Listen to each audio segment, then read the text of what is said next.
Today on the topic show, Supreme Court rules 9-0 Trump can run for president's office. Vivek RIP Laken Riley goes viral. Bud Light beer fridge seems well unplugged. Disney family heirs want Iger to stay on as CEO. Macy's gets an even larger bid from investors. And Ford dealers failed to replace airbags, thereby defrauding the Ford Motor Company. All of that and much more on the topic show.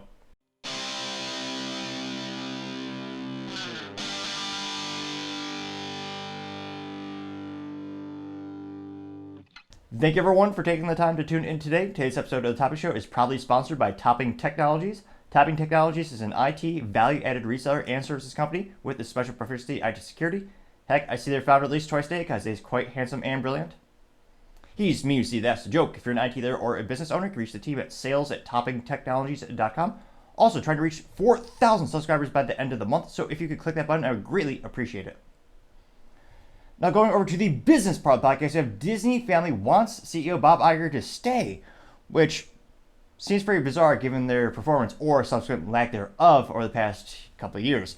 Now, specifically, this is written by Irma Thorne over on LinkedIn. They say that the Disney heirs are starting to take sides as you have an ever-growing battle between the traditional Disney shareholders as well as now the more activist investors, aka the ones that get them out of identity politics, sexualizing children material. There's a internal battle for the future of Disney. Do they want to be a niche product, which again is a growing market, or would it be better if they went back to the old norms where they made content that was uncontroversial, non-sexual, and for all audiences, where they basically had a license to print money? It was the traditional blue chip stock for decades. You knew you weren't going to get rich overnight by buying Disney stock, but over time it would grow because, again, over time they were very successful. And truth be told, Bob Iger helped contribute to that. I would argue prior to all the controversy when he made brilliant acquisitions with Marvel as well as Lucasfilms. Though subsequently they also kind of shot themselves in the foot by destroying the intellectual property, by putting more volume, really going after a volume versus a value type of media, just putting a bunch of those movies out. And I don't know what Kathleen Kennedy is thinking. Many people just argue she's mentally vacuous. Well, her performance is certainly vacuous to say the least. Now, it looks like specifically 9 of the grandchildren of Walt Disney and his brother Roy Disney back CEO Bob Iger and the current board, saying they're, quote, faithful to Disney's magic, unquote. Which is quite concerning. What kind of magic is that where they're sexualizing children materials? Probably not the best magic, and certainly not what Walt Disney would ever approve of. If take 1/10 of a minute just to read a little bit about the founder of Disney, I mean, Walt Disney was pretty darn conservative at the time. It was one of those instances where if he saw an employee step one iota out of line, and he was so stringent about the parks being clean, safe for everyone, and it's kind of sad to see how the company has gone downhill more. Now, of course, Disney warns that the activist investor Nelson Putz, who's again trying to get two board seats at the annual meeting in April, and other activists, they called them, quote, wolves in sheep's clothing just waiting to tear Disney apart, unquote. Perhaps a better, more accurate description would be they're trying to throw them a life preserver because right now Disney is drowning. Again, they're still losing money on Disney Plus. They're losing money on all of their films. They lost $1 billion on their films last year, which, again, historically speaking, they used to print money legally, basically. Because, again, they've fractured the audience. They're going after the very niche audience that wants those types of extreme politically charged children content. Again, that's not zero. There are some people there, and it is growing, but it's still not by no means the majority of the market. And they're also alienating what was the traditional market share, the traditional, more apolitical, everyone just wanted to tune in and watch Disney because it wasn't controversial. And it's gotten worse. It actually helped fuel one of the fastest growing media companies, the Daily Wire. They launched their whole kids platform known as, I believe it's called Bent Key. And interestingly enough, the parent company is called Bent Key Ventures. And it's all about kids content that's not controversial and not political. And they're growing exponentially. They're one of the fastest growing media companies. And it's all because Disney is continuing to go down this path.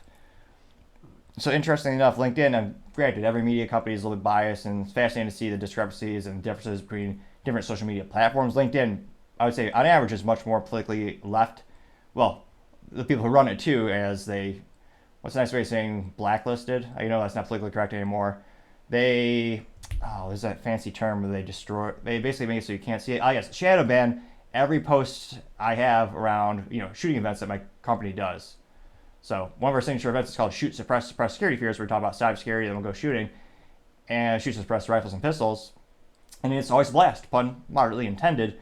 And I analyze pretty much all the posts I have on LinkedIn, and it's like quite literally hundreds per year. The ones that are always getting the least amount of views, no matter if it's a picture or a text, no matter how I present a shooting event, it's getting 10% of normal views on my LinkedIn post. So again, I'm not too surprised this particular article on LinkedIn is saying that, Nelson Putz is bad. Again, he's an activist investor who wants to get them out of politics and have them be less controversial. And he has had a pretty successful track record doing that with other companies. So it'll be interesting to see how the shareholders all vote in the next couple of weeks. And let me know in the comments, will you ever tune into Disney again when they've so alienated so much of their audience? Again, they're not going out of business anytime soon. They're one of the most longest, well-known established brands in Americana. But long term, they could be going down more and more. At one point, Ford Motor Company got more than 50% of all automotive sales in the United States. Now, subsequently, they've gone down. Now they're around 13%. And I would argue that's it's not a single variable analysis. There are many reasons why that happened, including competition. But a lot of people would also argue the decreased quality and the fact they don't make enough things with manual transmissions. Last part is kind of a joke. I know only I and a couple of people really want a manual transmission, and they still make the Mustang, which is pretty nice. But let me know in the comments. Would you ever tune in to another Disney piece of media, whether it be a movie or one of their cartoons, or have they lost their business forever? And what would it take for them to win you back? As always, be fascinated to hear what you have to say.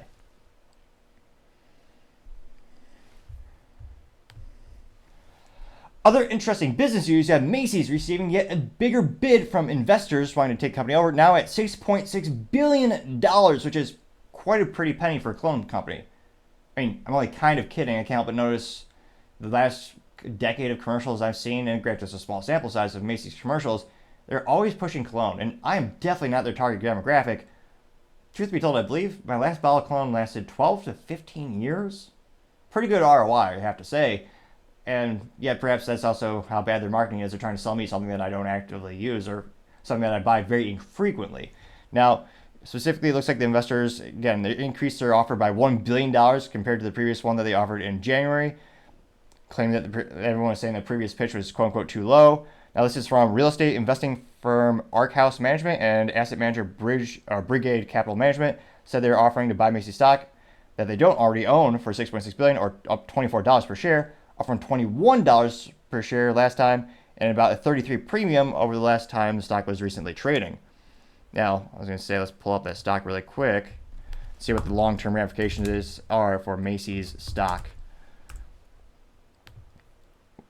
Let's see. Let's do a 5-year trend, see how they're doing. So actually, let's do what's the max. So let's see. Fun facts: founded in 1929 over in Columbus, Ohio. CEO is currently Jeffrey Jeanette. Founded by Fred Lazarus. Headquartered in New York. A little over 100,000 employees.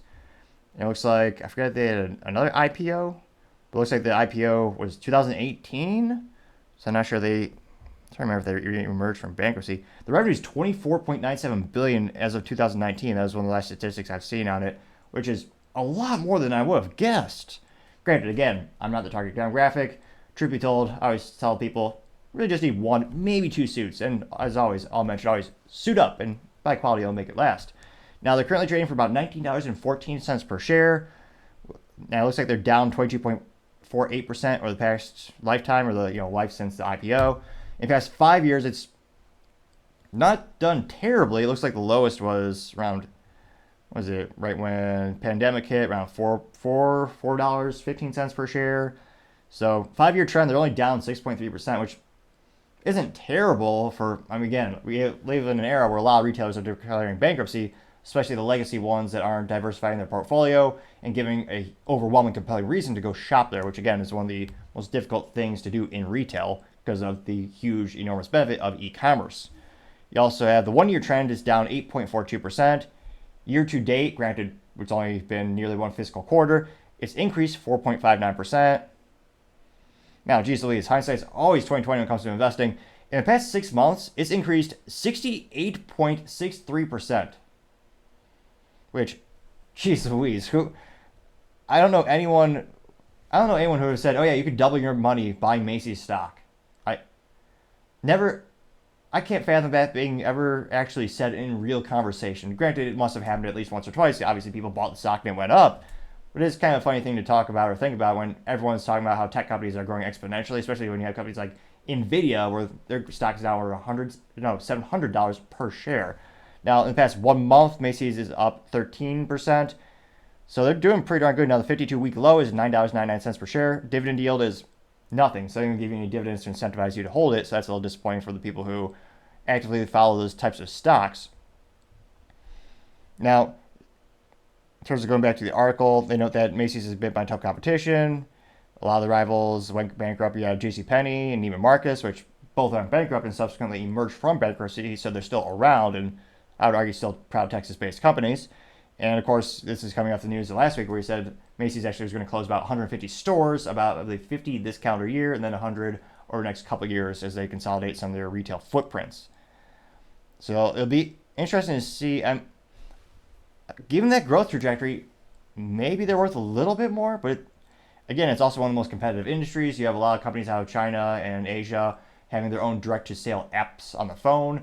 I think Temu, Shimu, or Dogecoin, it's all, I know, Dogecoin is, I know it's a digital currency, but a lot of these little retail apps or these fashion apps all sound the same to me when obviously I am just perfect with fashion. I just pick one thing, make it last forever, obviously the best ROI as well. But with these apps, you can actually buy directly from manufacturers overseas. So, get that, I was going to say, I'm not a speaking expert by any means. However, I do have a little theory. If you click the subscribe button, it may assist my speaking ineptitudes. When I first started the show, believe it or not, winding back the clock about a year and look at those episodes, I made a lot more speaking mistakes, spoke even faster than I do now, believe it or not, and I'd stumble over my words even more. Now, granted, there's still plenty of room for improvement, and some might argue it's just a modicum of improvement. However, my theory is the more people that subscribe, the better I've gotten at speaking, and seems to be maybe a kernel of truth to that. So if you can click that button or tell a friend to check it out and click that button, I would greatly appreciate it. And very well may assist in me having maybe a whole episode without a single speaking mishap. I mean, the odds aren't great, but a wise pilot once said, never tell me the odds. So going back to Macy's, it'll be interesting to see if they actually take this up or if they try to stay away from the investors as long as possible. But it is a very competitive industry. It's always evolving. And of course, e-commerce is just growing more and more and more. And you have direct-to-manufacturer competing with them. Let me know in the comments. I'd be fascinated to hear what you say. Especially, when's the last time you actually went to a Macy's location? Truth be told, I believe mine was probably around 2000, back when there was these ancient things called CD players and Nintendo 64. It was, many people would argue, a couple lifetimes ago. But as always, it'd be fascinating to hear what you have to say. Now going over to the Culture Product Podcast, you have Bud Light UFC beer fridge is ratioed. Perhaps the fridge is simply unplugged. Now this comes thanks to their ex-Twitter profile, and Bud Light says, quote, ounce for ounce, the best beer to watch, hashtag UFC Fight Night with. And again, I don't know if it's one of those things where they mess up so bad it's almost supposed to be a pun or funny, or if it's quote-unquote creative in a unique way, but they have an 11-second clip where the fridge is just opening up. 1, 2, 1, 2. So it's the same 2-second clip done over about 6 times. And someone is opening up a fridge, and in the middle of the fridge is, dozens of Bud Light bottles, but there's one place in the middle with a light behind it, so it's, more focused. And the bottle is shaking precariously or doesn't look very stable. It's got one of those grates on the bottom in terms of where the beers are being rested upon. Now, I'm actually surprised. They actually did do one thing right, which is they actually tagged the UFC, which, again, they're giving them over $100 million. I would almost ask them to have the players tattoo the Bud Light logo on their biceps or something for that much money. Granted, I don't think any of them would go for that, but it's one of those instances where they've had times where they do all these social media posts and they even tag the artist or the musician or the comedian that they're paying all this money to, so that the people who follow those folks on X Twitter would actually see that on their timeline as well, and they get more exposure. So I'm not going to give them much credit. There's not much credit is due at Bud Light. They've lost about $1.4 billion in sales since they paid $185,000 to Del Mulvaney to put this individual's face on the can, celebrating 365 days of womanhood, which, in terms of business investments, the biggest negative return on investment, that has to be it. You spend $185,000 and you lose $1.4 billion? That's almost as bad as the U.S. government. I mean, Melissa Hyderschild, the brilliant brainchild, the marketing VP, who is apparently behind this, she should definitely get a job. I mean, she would fit right in. I mean, in terms of spending money to lose money, oh, that's spot on. Now, going back to the post, ounce for ounce, which, good little word pun. Again, you allow, it's all, there's weight categories for the UFC. Now, in terms of going viral, this certainly didn't. It got about 7,000 views. And this is even more hilarious. It got 56 likes. And again, this was taking place over 48 hours. So it was, earlier. It had plenty of time to brew, pun moderately intended. And again, it had 56 likes, which, not to brag, but even one of my videos a couple weeks ago got 35 likes. It was a pretty good video. I mean, granted, for me, it's all about quality over quantity, the exact opposite formula for marketing of how Bud Light is done, where it's much more of a volume product. It's more of a, how much of this stuff can we possibly produce, not how little a quantity and how high of a quality of a product could we do. Now, again, 56, it's so abysmally small. Let's pull up the statistics. So, I know public schools are all-time low for, math, science, history, all the test scores. The ACT scores in the United States public schools is a 32-year low. And yet, we're told the teachers' unions need more and more money. Or they deserve more money. That's what I'm told. Fascinating how the public sector, anytime it fails, it's always just getting more money.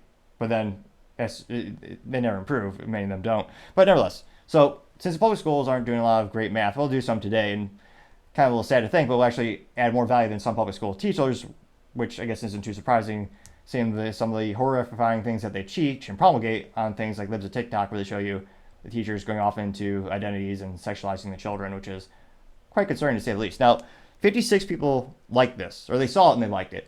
So 7,023 people viewed it. So 56 people liked it, divided by 7,023. Gives us 0.00797. Now, we're going to turn that into a little bit of a percentage. So we're going to multiply it by 100, which means of everyone who saw this, 0.79738 people liked it. Now, if we round up, if you feel so inclined, we'll say we'll be generous, 0.8% of people who saw this liked it. Also known as terrible.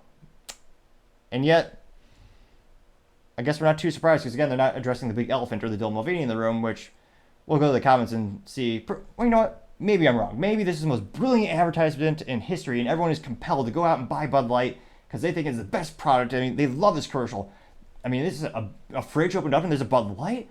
Oh my gosh! I mean, maybe I want to go and fill up my fridge full of Bud Light. I mean, obviously I never would. I have a modicum of taste buds on my tongue, and even though I have drinks in the fridge that are for people to come on the interview podcast, I would never be so cruel to offer them a Bud Light.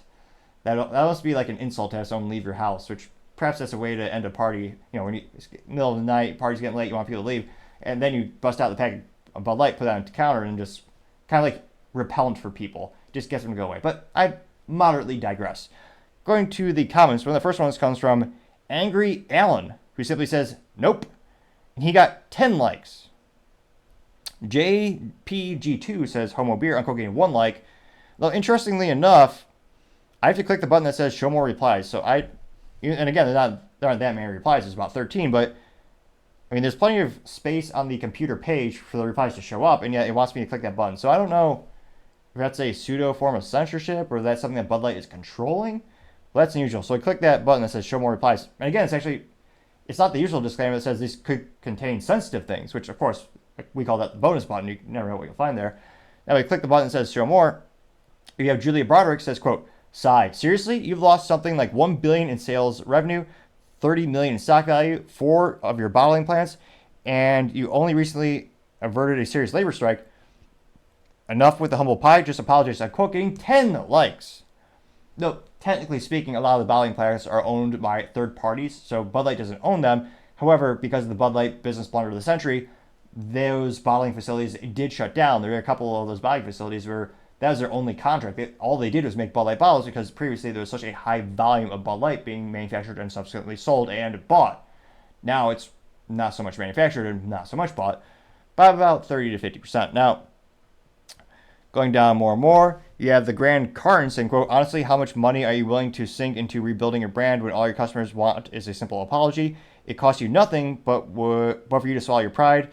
People will be teaching about your big whoops in business college classes. That's how bad you're fucked. Unquote, getting 6 likes. Now we do see the regular reply disclaimer that says show additional replies, including those that may contain offensive content. Oh, obviously, we're going to click that bonus button. We click that, and we see someone by the name of Dark G say, I was going to say, it doesn't seem overly offensive. It's a compilation of a cat, or cat turd laughing, Trump laughing, the little girl, well, not girl, she has the mental capacity of a girl, but you had the liberal gal with the glasses and very short hair who broke down and cried when Trump won the 2016 election. She was wearing that yellow vest. She's crying in the little compilation.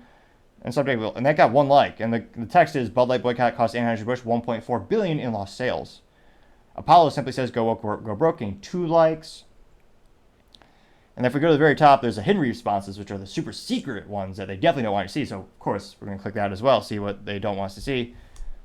Interesting enough, not a lot in terms of, there's only 1 comment that Bud Light censored. Usually they're much more censorious. They censor, at one point, it's almost half the comments. It was, especially after the April 1st business blunder of the year, hiring Dylan Mulvaney, it was quite a few. Now, this comes from Fred, and Fred says, quote, no transvestites, please. You should fire the obnoxious girl VP and apologize, but you won't, unquote, getting 1 like, which is kind of how pathetic the U.S. justice system is and legal system is, where they're allegedly worried to fire Alyssa Heiderscheld for her business and mental ineptitudes, and that's why they kept saying she's on a unpaid leave of absence. That's the term that they strategically used every time they were asked about this individual. This individual lost them $1.4 billion in sales, and they're worried if they say they fired her that she would sue them. That's how messed up the legal system is in the United States. That's ridiculous. She also had a video where she promulgated that she thought the Bud Light brand was too fratty, which is even more hypocritically hilarious when a video or a picture of her came out drinking beer from a prophylactic. Or if you have children listening or tuning in and have them cover their ears, that's a fancy word for a condom. That was Alyssa Heiderscheld in college. She thought the beer brand was too fratty, so she wanted to change it. And she certainly did, by about $1.4 billion in lost sales. So again, culturally speaking, see about the same ratio of comments making fun of the company. And again, going back to all these comments, I don't see a single positive one. I mean, there's a couple that are getting between 0 and 1 like that are kind of saying things to the effect of you reap the seeds that you sow, good. Actually, wait a minute. Yeah, one of them says, great job for sponsoring UFC and Shane Gillis, but you better not forget your huge error in judgment. So in this case, they got 100% ratioed. They got the Chris Christie effect. It's just a fascinating phenomenon in which you have a tweet and no one says anything positive in the responses section, which is actually a mathematical anomaly because allegedly Chris Christie has family, friends, allegedly a campaign team at the time when he had his futile attempt to run for the Republican nominee. And yet there are 2 times where he would tweet something and not a single person would have a positive thing to say in the comments. So I think it's safe to say this particular post from Bud Light is the Chris Christie's of their post. It's that bad, 100% ratioed all the comments. And yet they won't do anything different.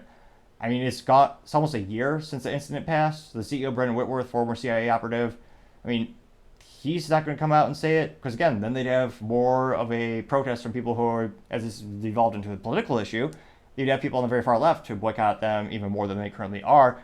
Because, again, there are some folks who are on the LGBTQ community who are boycotting the brand as well, and they're boycotting it because they didn't, quote-unquote, stick with Dylan Mulvaney by, quote-unquote, sticking up for this individual or having, some type of public statement or something in marketing saying, we believe in this individual, we stand with, this person, yada, yada, yada. So they're actually getting boycotted not just by people in the middle and people who are politically conservative, but also people on the left for failing to stick with, quote-unquote, stick with Dylan Mulvaney. And they've certainly shot themselves in the foot, perhaps worse than Ron DeSantis shot himself in the high-heeled boot when he was running for president. But it'll be interesting to see. I mean, right now, it seems about the same cultural perspective of Bud Light. Again, what used to be one of the pinnacle pieces of Americana, which, again, they sold out years ago. They're a global brand owned by Anheuser-Busch InBev, headquartered out of Belgium, which incidentally makes good waffles and guns. But let me know in the comments, would you ever buy a Bud Light again? And again, I can't fathom who's doing these videos where a Bud Light beer in a fridge. I mean, it almost seems like a nightmare. Imagine if you woke up one day and you opened your fridge and it's only bottles of Bud Light. I mean, that sounds like a dystopian nightmare. I mean, you almost shiver in fear. I suppose the person might starve to death, or they may die of thirst if they were to open that and that's all they sell in the fridge. a more horrific scenario I cannot comprehend. But let me know in the comments. As always, I'd be fascinated to hear what you have to say. Now, going over to the political part of the podcast, you have Supreme Court ruling 9-0 that Trump could run in all 50 states for presidential office, which is, I was actually shocked. Well, it's one of those things where, given the substance of the case, it should have been 9-0, but given how politicized the Supreme Court has become, especially some that consistently will only vote for their side, Sotomayor, I'm actually surprised there wasn't one or two that just, even though, facts be damned, they just said, no, he can't run. Now, one of the first people to repost on this was Laura Loomer, and we're going to read the document from the actual court, a little summary. So it might not be very bombastic or interesting, but nevertheless, for this first part, we'll read the actual official document. And it says, quote, cite as 601 U.S. 2024 per Kerneum, Supreme Court therefore cannot stand. All 9 members of the court agreed with that result. Our colleagues writing separately further agree with many of the reasons this opinion provides for reaching it. See post part 1, joint opinion of Sotomayor, Kagan, and Jackson J.J. See also post part 1, opinion of Barrett J. So far as we can tell, they objectively only two are taking into account the distinctive way Section 3 works and the fact that the Section 5 vests in Congress the power to enforce it. These are not the only reasons that the states lack the power to enforce these particular constitutional provisions with respect to federal offices, but they are important ones, and it is the combination of all the reasons set forth in this opinion, not as some of our colleagues would have it, just one particular rationale that resolves this case. In our view, each of these reasons is necessary to provide a complete explanation for the judgment the court unanimously reaches. The judgment of the Colorado Supreme Court is reversed. The mandate shall issue forthwith. It is so ordered, and then it goes on for many, many pages in words that, unfortunately, not all, but many Americans probably struggle to comprehend, because I would argue partially because of public schools and the lowering the bar with grammar and reading. But nevertheless, it is a huge deal. Or, let's be honest, as Trump might say, the deal is, this news is huge, the biggest, the greatest, the best, unquote, probably. And perhaps that is the most inaccurate portrayal or attempted at Trump's speech or accent. But nevertheless, hopefully it made you smile, even if it was just because it was such a bad attempt at how he speaks. But nevertheless, this, again, one of the first people to report on this was Laura Loomer. And she summarized it saying, quote, breaking, the U.S. Supreme Court just ruled that Donald Trump can run for president and be on the ballot in all 50 states for the 2024 presidential election, and that the insurrection clause doesn't disqualify him despite how loud the communists cry about January 6th. Unanimous vote 9-0 in favor of President Trump. All 9 members of the court agree with the result. Major L for the DOJ and every Soros-funded Secretary of State. Hashtag Trump 2024, unquote. And as youth might say, it went viral to say the least. In the first couple hours, it got 750,000 views and 23,000 likes, which is quite a few to say the least. Now, it'll be interesting to see what the comments look like when, well, granted, Laura Loomer, historically speaking, she's a Trump supporter, so most of the people who follow her are probably Trump fans or people who are voting for him or following him. So probably mostly positive, but stab in the comments and find out. Let's see. Master P01 says, retweet if you agree. It's a picture of Trump, and it says, it always looks like he's losing right before he wins, getting 1.2 thousand likes. Let's see. Common Sense Prevails says, quote, now he's as close as you can get. And it's a picture of Trump in a rearview mirror of a vehicle, and the disclaimer says, objects in the mirror are closer than they appear, which is kind of a funny pun. So few people actually read that font, which ADHD is one of my favorite little novelty decals. Some sports enthusiast or car gearheads will actually scrape off the original disclaimer, and they'll replace it with, cars cannot catch up, or cars in rearview mirrors are slower than they appear. Something funny to that effect. Scrolling down more and more. And Jericho says, quote, unanimous 9-0, and that's how ridiculous this whole thing was. Even the liberal justices said, no, it's not constitutional, unquote, getting 635 likes, which, yeah, I was suspicious that Ketanji Brown or perhaps Sotomayor, maybe they would have flipped their votes, but, I mean, this is nearly unprecedented for the Supreme Court to be so unified on a particular issue. I'm trying to remember when's the last time in our lifetime that's ever happened. It's so rare. Now, going back to the more and more comments, you have Sarah Smith saying, quote, cue the liberal tears in 3, 2, 1, unquote, getting 349 likes. Let's see here. Scrolling down more and more. Fiery Dream says, quote, make sure you highlight the fact that it will say, quote, unanimous bipartisan ruling, unquote, just like they would be doing nonstop, unquote, getting 281 likes. The Dark Kite says, quote, there needs to be criminal actions for activist judges, unquote, getting 125 likes, which, unfortunately, no. They will let most of it a slap on the wrist for political persecution. I don't see them getting any actual consequences. Town Square says, quote, the man only stacks up wins. He'll win the election in November. The pendulum is swinging back to the right, unquote, getting 120 likes.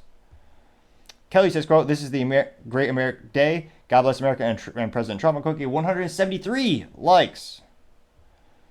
See here. Jai Shardim 90 says, quote, President Trump will remain on the Colorado ballot. The SCOTUS has made their ruling official. Yet another swing and a miss from loony left. Trump 2024, unquote, getting 530 likes. Let's see here. News Nomad says, quote, even lawfare can't keep the man down, unquote, getting 82 likes. A witty fellow says, quote, SCOTUS exists for a reason. Glad they're still capable of their role. Kudos, unquote, getting 98 likes. Let's see. Crypto Papa says, respect the court's decision, unquote, getting 34 likes. Scrolling down. Oh, I was going to say, this is the Just a Gift I was talking about. Well, there's no sound, but it is, of course, of that, again, that gal who is, again, glasses, short hair, beanie, with the yellow highlighted vest, which F- for fashion, of course, as well. But she's the one where she cried like a child when Trump won. Again, an alleged adult breaking down to their knees and crying because someone won an election. And that got 61 likes. Manda says, quote, what does this mean for that woman judge in Illinois, getting 22 likes. Grumpy says, quote, liberals are going to go crazy over this ruling. 9-0 leaves a little doubt, unquote, getting 44 likes. Chris Ross simply has a picture of the Supreme Court and it says 9-0 bitches, unquote. They got 60 likes. So, again, it looks like actually, let's try to look up our favorite leftist really quick. Well, not favorite, I appreciate, let's see here. Luke. I like different perspectives, so life's not too much of an echo chamber. Let's see. Really? Is it not trending enough? Where is he? Let's try to see if there's one or two. Some contrarian. Because, again, there are going to be a lot of people who are pissed off about this as well. Let's see here. I don't know if this is true. But there's a picture of Rob Reiner, which is not photogenic, of course. And someone says, Rob Reiner says he'll set himself on fire when Trump wins the 24 election, unquote. I got 19,000 actual likes. Now, again, I don't know if that's a real quote, and I don't think that would ever actually happen. Kind of like everyone always says, I'm going to leave the country if X person or Y person wins the presidential election, which, again, no. I think California said they're going to secede if Trump won in 2016. They never did. Every person always says, so many people say that. I can't even think of more than one person who's ever actually moved away from the United States because of an election. I mean, I've seen some on local level in terms of a state passes a bad policy, they leave the state, just like California with the exodus they've had from there, similarly with Illinois and New York. But, I mean, no one's leaving the United States. I believe a wise man, I believe it was Ted Nugent once said, the whole world sucks, but the U.S. sucks the least. So it's one of those instances where I don't think anyone's going to actually move. But yeah, overall, if you look at these other posts, there are a lot of people who are vehemently upset about this ruling. And in terms of, obviously, legal ground, it had no legal grounds to stand on, so I'm not too surprised about that it was ruled in favor of Trump. But it is quite concerning when so many Americans want to just take someone off the ballot, or while there's so many mechanisms trying to take that person off the ballot when they actually didn't do anything. Now, again, this doesn't take away from the fact that Trump has other lawsuits that are going to take his time, his resources, and also his physical ability to campaign around the U.S. I mean, that's still a big hurdle he's going to have to conquer, and that time clock is ticking as well. But again, this is a very big victory from the Trump campaign, and it'll be interesting to see. Let me know in the comments, are you surprised that this was a favorable ruling for Trump? And then are you surprised it was 9-0? I thought maybe it'd be 8-1 or maybe 7-2, but because again, there's always the holdouts, but I was pretty astonished. Let me know in the comments. As always, be fascinating to hear what you have to say. Other interesting political news, you have Vivek RIP Laken Riley going viral on X Twitter. Now, as the youth might say, this went viral to say the least. It got 1.7 million views in the first 48 hours and 81,000 likes. So it's just one of his most liked posts he's had all year. Again, this comes from his personal X Twitter profile in which he says, quote, "Rest in peace, Laken Riley," prayer emoji. And the picture he accompanies it is it takes the Black Lives Matter logo and actually changes the first word. So it says American Lives Matter. The American, in true patriotic form, is in fact not black and white. It is red, white, and blue multiple times. Now, that got, again, 1.7 million views and 81,000 likes. Now, again, that's probably one of the biggest, most controversial things. Someone who is here illegally, committing the ultimate crime, taking someone's life, taking an innocent person's life specifically. And it's got basically no media coverage. No one is talking about this in the mainstream media. Now, it has gone viral on X Twitter, partially, I suspect, because there's much more diversity of thought in X Twitter, which is like what I like most about it the most. It's pretty much all the same canned responses on most social media platforms, which makes it pretty boring. Now, going down the comments, you have Paul Zazupa saying, quote, "Rest in peace, Laken Riley, and all the Americans lost in the past 3 years because Joe Biden refused to defend the border," unquote, getting 406 likes. Molly Pitcher says Biden's fault, and is a picture of Biden, but there is a bloody hand, and the three fingers, or the middle three fingers, actually make up the E from the blood print, which is quite horrifying. Got 495 likes. Gunther Eagleman says, quote, "American Lives Matter," unquote, getting 718 likes. Dana Fauci says, "On Joe Biden's watch," and there's a picture of her, and there's a picture of the morally depraved person who took her life prematurely, again, when she was innocent. They got 308 likes. Chiam22 says, "Joe Biden can't even say her name. We won't forget. We will remember Laken," unquote.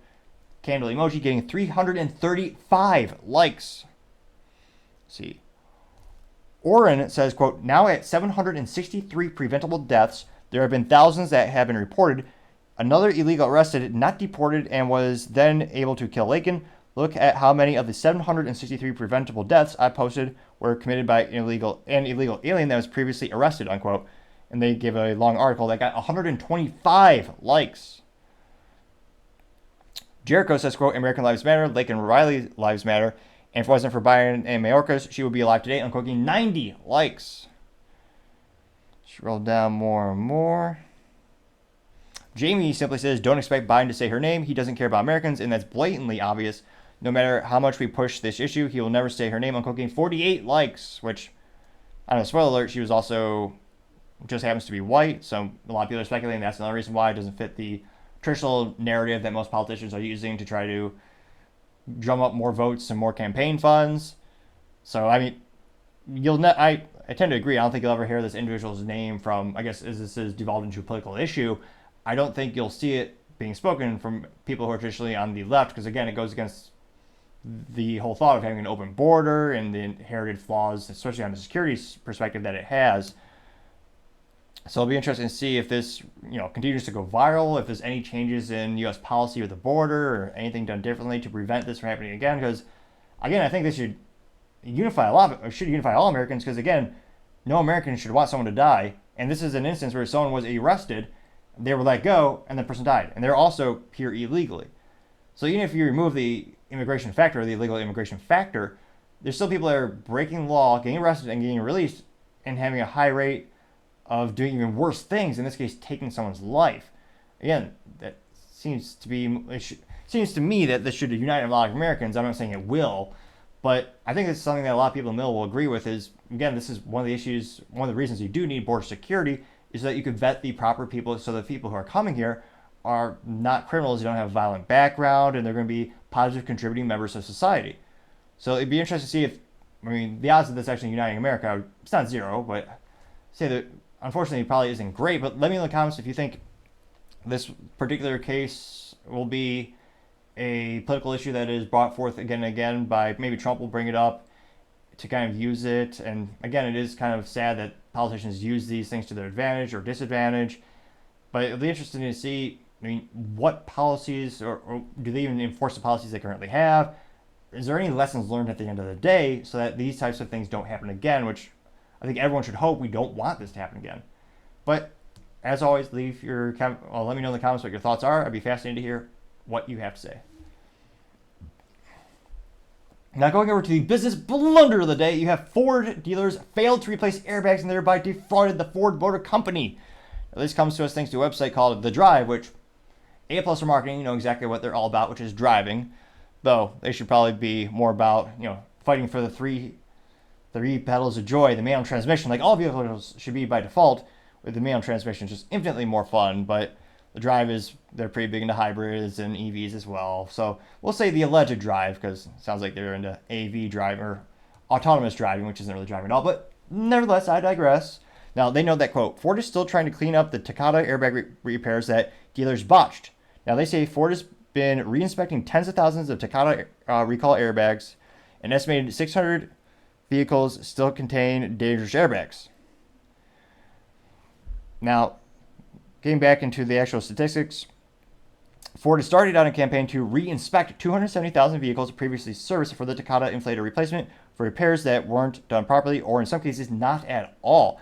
However, the automaker refuting publicly his finding, they saying that there's inaccuracies in the story. Now, some of the other presses are saying that, maybe the 33 or 4 out of the 4,000 were actually inspected to have them there. But some of these are alleging that the Ford dealers reportedly had assigned repairs to inexperienced technicians who then botched the service on critical safety system and in some cases skipped it altogether. Because again, it's one of those instances where recalls are one of the worst things for companies. Now, it doesn't just hurt the brand, but fiscally the pain is there as well. Because again, the customer's not going to pay for it. Is it a default from the factory? In this case, it's a defect from a supplier known as Takata. A defect so bad and so widespread, pretty much every company was using their airbag inflators, that it subsequently bankrupted Takata for the airbag division. Now, with Ford, again, it's one of those instances where the dealers, the money has to come from somewhere. So Ford, the brand or the manufacturer, they pay the dealers to do these. That being said, warranty work, as many of the technicians would tell you, is crap. The rate that they are paid is very much discounted than their regular service and maintenance of the vehicles. That's why a lot of the techs hate doing it, because they demand a lot from the workers, and yet the pay is much less than if they were to do, let's say they're upselling to have someone wants to install a spoiler on their Toyota Corolla. I mean, that's not very realistic, but you get what I'm saying. Dealer installed accessories and upgrades and maintenance is much more financially beneficial for the dealerships and for the technicians. So you have an instance where you have to repair something, the pay rate is much less, and the dealers, everyone wants to get it done quick because they're not really making money out of it. It's costing the parent company, Ford, real dollars. And they are not the most profitable company to begin with. Now, in some cases, Ford recognizes that, quote, 40,000 consumers had work completed by the dealership technicians who submitted false claims on other recalls. In response, the automaker issued a recall, how inspiring, it's called 22B05 in early 2022, asking customers who dealt with these service departments to come back, quote, out of an abundance of caution. Ford said that about a quarter of these vehicles have since been looked at again, and of that contingent, 98.5 had, quote, no issues based on the data. Now, Ford is claiming they estimate about 600 customers may currently be driving vehicles still containing the Takata airbags, not 4,000. So, again, it's one of those instances where, some people are saying it's 4,000, Ford is saying 600. Not to be cliche, but in this case, I would guess the truth is probably somewhere in the middle. And the Detroit Free Press also reported that as part of the Ford recall audit, the company is reporting finding dealers $10,000 per incident of fraudulent repair, and either some dealer fines exceeding $100,000. Ouch. So Ford is, what's a nice way of saying pissed? Punitively engaged, angry. They are quite irate to say the least. Because again, this is terrible for the Ford brand. Because again, there are very few things in a vehicle that critically have to work. If your sun visor cracks or that little piece of plastic won't hold it up, not the end of the world. If your 12th cup holder in the vehicle is a little scratched or cracked or pops out, not detrimental. But if the engine, the transmission, or the safety equipment goes down, that's the most critical part of the vehicle. And in this case, this recall happened years ago. And again, it wasn't unique to Ford. Pretty much every major automotive company utilized the Takata airbags. That's how big those contracts were, and that's how popular that particular product was. And long story short, the gas propellant, aka the gas needed to actually push the airbag out and inflate it in case of a vehicular accident, that gas wasn't up to spec. It would degrade over time, and actually, some dark humor might say hilariously, ironically, I would say, not bad, but it actually turned it into a glorified fragmentation grenade, and it actually turned an airbag into a detrimental, possibly deadly thing, as opposed to a thing that's supposed to save your life. So again, this is one of the biggest recalls in the automotive industry. I would argue almost ever since the dawn of the automobile.